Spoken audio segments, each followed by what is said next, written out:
Бажаю здоров'я, рідні українці. Сильні і добрі, але добрі не для ворога. Ми народ, який за тиждень зламав плани ворога. Плани, які будувалися роками, підло, прораховано, з ненавистю до нашої країни, до наших людей, до будь-яких людей, які мають дві речі – свободу і серце. Але ми їх зупинили і б'ємо. Наші військові, наші прикордонники, наша тероборона, навіть прості фермери беруть в полон російських військових щоденно. І вони всі говорять тільки одне. Вони не знають, для чого вони тут. Незважаючи на те, що їх у десятки разів більше, моральний стан ворога постійно погіршується. Все більше окупантів втікають назад у Росію. Від нас, від вас, від усіх, хто виганяє ворога джавелінами, стугнами, гарматами, танками, літаками, гвинтокрилами, усім, що стріляє. Але українці б'ють ворога і без зброї. Я щиро захоплююся героїчними мирними мешканцями Конотопа, Баштанки, Енергодару, Мелітополя і інших міст та сіл України, які не пускають окупантів, перекриваючи їм все, перекриваючи дороги. Люди виходять перед ворожою технікою. Це вкрай небезпечно, але як це мужньо. Це також порятунок. Впевнений, ви всі бачили відео з Мелітополя, де українці протестували проти росіян, які зайшли у наше місто. Тимчасово. Я впевнений в цьому. Якщо вони кудись і зайшли, то тільки тимчасово. Прогонимо з ганьбою, як роблять ті люди, прості люди, які виганяють окупантів з продуктових магазинів, коли російські військові намагаються знайти собі їжу.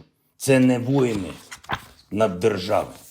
Це розгублені діти, яких використали. Заберіть їх додому. Українці, кожен окупант повинен знати, вони тут нічого не отримують, нікого не підкорять. Навіть якщо вони можуть нагнати більше техніки і більше людей, це нічого для них не змінює. Куди б вони не зайшли, всюди знищать. У них не буде тут спокою, у них не буде тут їжі, у них не буде тут жодної тихої хвилини. Окупанти отримують від українців тільки одне – відсіч, люту відсіч. Таку відсіч, що вони назавжди запам'ятають, що ми свого не віддаємо. Що вони запам'ятають, що таке вітчизняна війна. Так, для нас, українців, це вітчизняна війна. Ми пам'ятаємо, як починаються вітчизняні війни. І знаємо, чим вони закінчуються. Для загарбників. Наша армія робить все для того, щоб зламати ворога остаточно. Майже 9 тисяч вбитих росіян за один тиждень. На Миколаївському напрямку окупантам доводиться десятками гвинтокрилів забирати своїх 200-х і 300-х. 19 років. 20 років. Що вони бачили у житті? Окрім цього. Окрім вторгнення на чужу землю. Але більшість з них так і залишаються повсюди. Україна не хоче бути покритою трупами військових. Забирайтеся додому усією своєю армією. Скажіть своєму командуванню, що ви хочете жити, що ви не хочете умирати, ви хочете жити. Зупинити війну та відновити мир потрібно якнайшвидше. Сьогодні був, як і зазвичай, активний день щодо переговорів з лідерами інших держав, учасниць нашої антивоєнної коаліції. Я провів перемовини з очільниками урядів Норвегії, Ізраїлю, з президентом Казахстану, Семіром Катаром, Тамімом бін Хамадом Аль-Тані, з президентом Європейської ради Шарлем Мішелем, з прем'єр-міністром Канади Джастіном Трюдо, з президентом Польщі Анджеєм Дудою. Блискучий результат на Генеральній асамблеї ООН. 141 країна підтримала резолюцію, яка вимагає від Росії негайно забратися з України. 141 держава за нас. За Росію тільки 4. 4 держави, які проголосували проти нас. Ось перелік. Північна Корея, Еритрея, Сирія, Білорусь. Ось такий список. Ось такі друзі. А інших і не буде. У держави, яка не вміє жити в мирі. Провів сьогодні нараду з очільниками областей і міст України. Вже працює новий очільник Одеської обласної державної адміністрації Максим Марченко, військовий, професійний. Наші хлопці на місцях багато працюють над тим, щоб організувати зелений коридор, щоб вивести цивільних, щоб завести ліки.